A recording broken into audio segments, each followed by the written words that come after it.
Hi friends, I'm Sonia. Welcome to my channel Simple yet Very Creative. ഈ വീഡിയോയിൽ Portuguese Knotted Stem Stitch എങ്ങനെ ചെയ്യാമെന്നാണ് share ചെയ്യുന്നത്. Previous video stem സ്റ്റിച്ചിനെ കുറിച്ചിട്ടുള്ളതായിരുന്നു. അതിന്റെ ലിങ്ക് ഡിസ്ക്രിപ്ഷനിലും ഐ ബട്ടണിലും മെൻഷൻ ചെയ്തിട്ടുണ്ട്. കണ്ടിട്ടില്ലാത്തവർ കണ്ടു നോക്കുക. Portuguese Knotted Stem Stitchനെ Portuguese Stem Stitch എന്നും Portuguese Knot എന്നൊക്കെ പറയാറുണ്ട്. ഈ സ്റ്റിച്ച് കണ്ടാൽ ഒരു ഹെവി ട്വിസ്റ്റഡ് റോപ്പ് പോലെ തോന്നും. ഈ സ്റ്റിച്ച് യൂസ് ചെയ്യുന്നത് ഒരു ഹെവി ടെക്സ്ചേർഡ് ഔട്ട്ലൈൻസ് കൊടുക്കാൻ, ബോർഡേഴ്സ് ചെയ്യാൻ, പിന്നെ പ്ലാന്റ്സിന്റെ സ്റ്റെം ഒക്കെ ചെയ്യാൻ വേണ്ടിയിട്ടാണ് യൂസ് ചെയ്യുന്നത്. പോർച്ചുഗീസ് നോട്ടഡ് സ്റ്റെം സ്റ്റിച്ച് എങ്ങനെ ചെയ്യാമെന്ന് നോക്കാം. ഇതിനായിട്ട് 6 നൂലാണ് യൂസ് ചെയ്തിരിക്കുന്നത്. ആദ്യം നീഡിൽ ഫാബ്രിക്കിലൂടെ എടുക്കുക.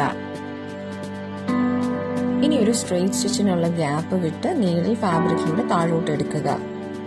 ഇനി വീഡിയോയിൽ കാണിച്ചിരിക്കുന്നത് പോലെ സ്റ്റിച്ച് സ്റ്റാർട്ട് ചെയ്തതിൽ നിന്നും കുറച്ച് സ്പേസ് വിട്ട് നീഡിൽ ഫാബ്രിക്കിലൂടെ എടുക്കുക.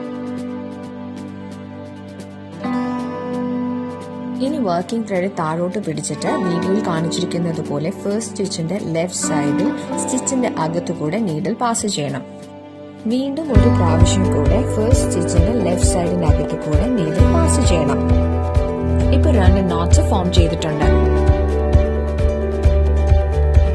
ഇനി റെഗുലർ സ്റ്റെം സ്റ്റിച്ച് ചെയ്യുന്നത് പോലെ സ്റ്റിച്ചിന്റെ ലെങ്ത് അനുസരിച്ച് നീഡിൽ ഫാബ്രിക്കിലൂടെ താഴോട്ട് എടുക്കുക.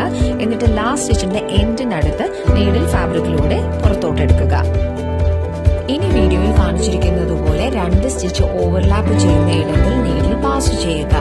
വീണ്ടും ഒരു പ്രാവശ്യം കൂടെ നീഡിൽ പാസ് ചെയ്യുക. ഇങ്ങനെയാണ് പോർച്ചുഗീസ് നോട്ടഡ് സ്റ്റെം സ്റ്റിച്ച് ചെയ്യുന്നത്. ഈ സ്റ്റിച്ച് ചെയ്യുമ്പോൾ ശ്രദ്ധിക്കേണ്ട കാര്യം വർക്കിംഗ് ത്രെഡ് എപ്പോഴും നീഡിലിന് താഴെ ആയിരിക്കണം.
Portuguese noted stem stitch end ചെയ്യുമ്പോൾ ലാസ്റ്റ് സ്റ്റിച്ച് ചെറുതായിരിക്കണം. മാത്രമല്ല 2 സ്റ്റിച്ച് ഓവർലാപ്പ് ചെയ്യുന്നിടത്തിൽ നീഡിൽ ഒരു പ്രാവശ്യം റാപ്പ് ചെയ്ത് രണ്ടാമത്തെ റാപ്പ് ചെയ്തിട്ട് നീഡിൽ ഫാബ്രിക്കിലൂടെ താഴോട്ടെടുത്ത് നോട്ട് ഇട്ട് സെക്യൂർ ചെയ്യുക.